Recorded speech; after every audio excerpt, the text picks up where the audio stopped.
जैन संग्रहालय के दूसरे अध्याय में आपका स्वागत है। कालचक्र के इस सफर में अब हम पहुंच चुके हैं उस शिखर पर जहां सत्य और अहिंसा के महानायक श्रमण सूर्य भगवान महावीर का उदय हुआ। माता त्रिशला ने तीर्थंकर जन्म सूचक महास्वप्न देखे।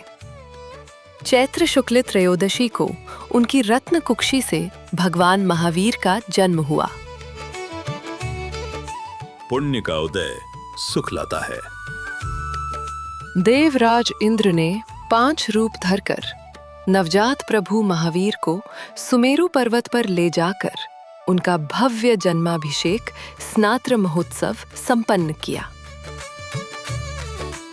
भक्ति में ही शक्ति है। सुमेरु पर जलाभिषेक के समय प्रभु ने अंगूठे से पर्वत हिलाकर इंद्र की शंका दूर की और अपनी अनंत तीर्थंकर शक्ति का परिचय दिया। आत्मशक्ति अनंत होती है।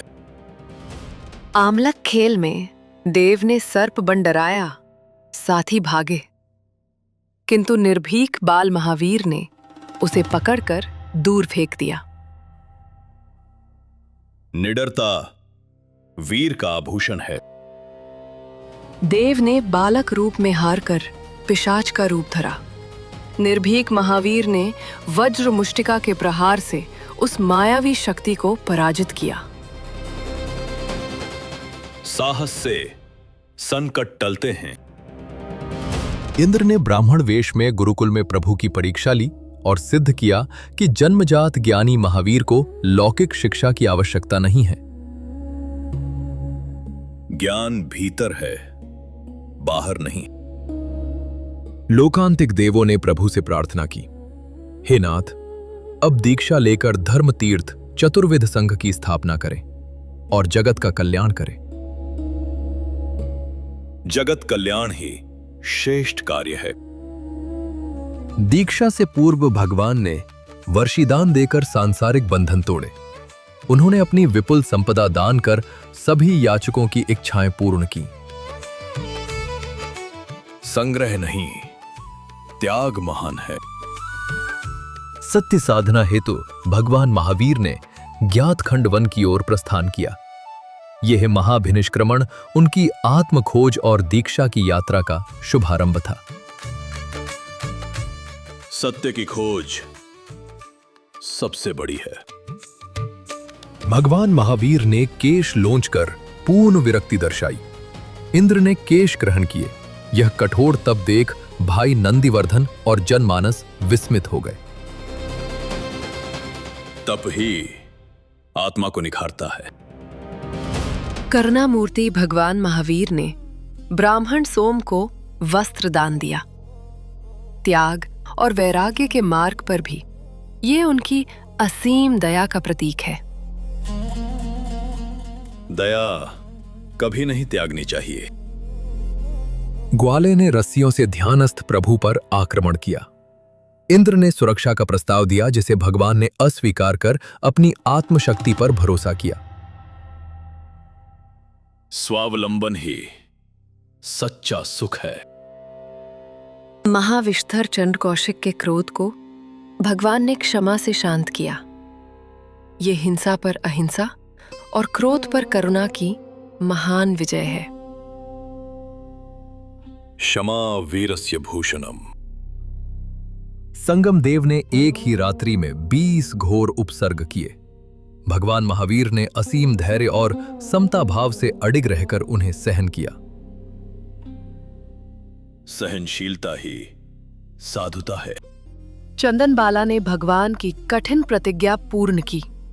इस आहार दान ने उसे दास्ता से मुक्त किया और नारी शक्ति के आध्यात्मिक उत्थान का सूत्रपात किया। भावों से दिया दान महान है। ऋजुबालिका नदी के तट पर गोदोहासन मुद्रा में भगवान महावीर को केवल ज्ञान प्राप्त हुआ।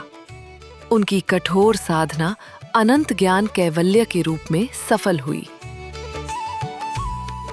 पुरुषार्थ से ही परम पद मिलता है। संवशरण में इंद्रभूति गौतम की शंकाएं मिटी। भगवान के दर्शन से प्रभावित होकर वे प्रभु के प्रथम गणधर शिष्य बने। विनय से ही विद्या आती है। श्रेनिक ने ध्यानस्थ प्रसन्नचंद्र को देखा। महावीर ने रहस्य खोला।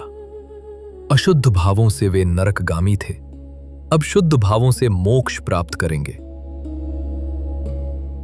मन की शुद्धता ही असली धर्म है। रानी के झूठे आरोप के कारण सेठ सुदर्शन को सूली की सजा मिली। उनके शील धर्म के प्रभाव से वो सूली तत्काल सिंहासन बन गई। शील सबसे बड़ा रक्षा कवच है। राजा उदयन ने उत्तम क्षमा का आदर्श प्रस्तुत किया। संवत्सरी पर्व पर उन्होंने शत्रु चंड प्रद्योत को कैद से मुक्त कर विनम्रतापूर्वक क्षमा याचना की। क्षमा मांगना बड़प्पन है। गोशालक ने भगवान पर घातक तेजोलेशिया छोड़ी। ये वार प्रभु पर निष्फल रहा और पलटकर स्वयं गोशालक के विनाश का कारण बना। बुरा करने वाले का बुरा ही होता है। 20 वर्ष के धर्म प्रचार के पश्चात भगवान महावीर का महानिर्वाण। अब वे चंद्राकार सिद्धशिला पर शाश्वत सिद्ध परमात्मा के रूप में विराजमान हैं। मोक्ष ही आत्मा का अंतिम लक्ष्य है। भगवान महावीर के निर्वाण के बाद धर्म की ये अखंड ज्योति उनके गणधरों ने थामी। गौतम स्वामी से लेकर स्थूलभद्र तक के उस रोमांचक इतिहास को देखने के लिए अध्याय 3 जरूर देखें। चैनल को सब्सक्राइब करें। जय जिनेंद्र।